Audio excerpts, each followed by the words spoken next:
Good evening, Mr. Mayor, City Council. Sunday afternoon, I was in New York with Kejor's.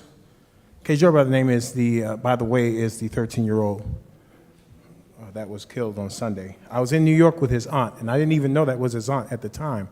We were sitting down at a meeting, and she got a phone call, and she just started screaming and crying, and I didn't know what was going on.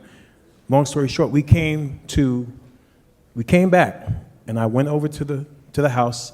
I sat with the mother, sat with the family. I then went to the location where the young man was killed, and I saw his blood in the grass. I stood there and I looked at, this is the blood of a 13-year-old child that was killed in our streets. What do we say to that? What can we say to that?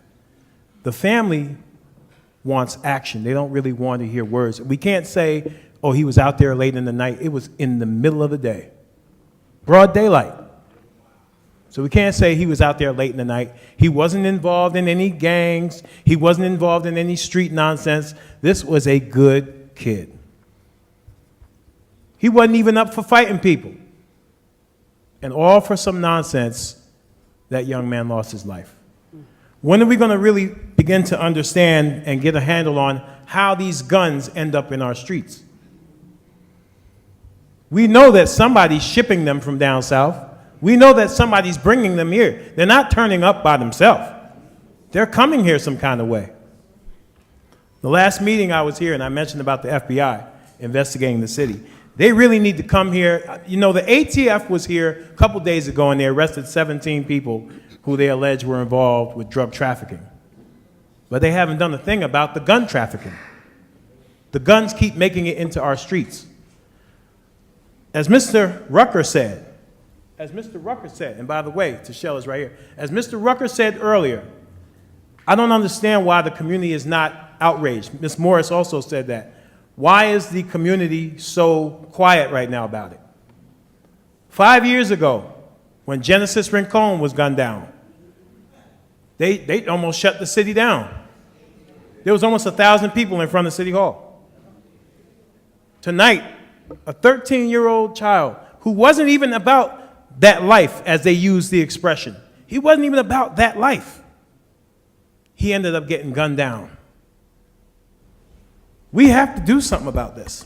As soon as I got the phone call, or Tashelle got the phone call, and I began to hear the information, I immediately reached out to the superintendent to make sure that she knew what was going on and that they would have crisis counselors at the location. Earlier today, Councilwoman Mims, I went with her to the family's house, and she can verify it.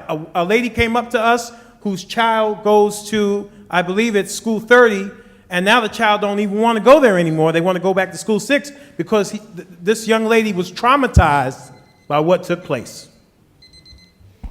We have to find a way to fix this. We can't have another broken home anymore. Condolences are nice, but those sentiments are not going to save our city. So I'm going to fight just as hard for this case as I'm doing for Jameek. And as I fight for them, I'll fight for you. One last thing, I need to get this in there.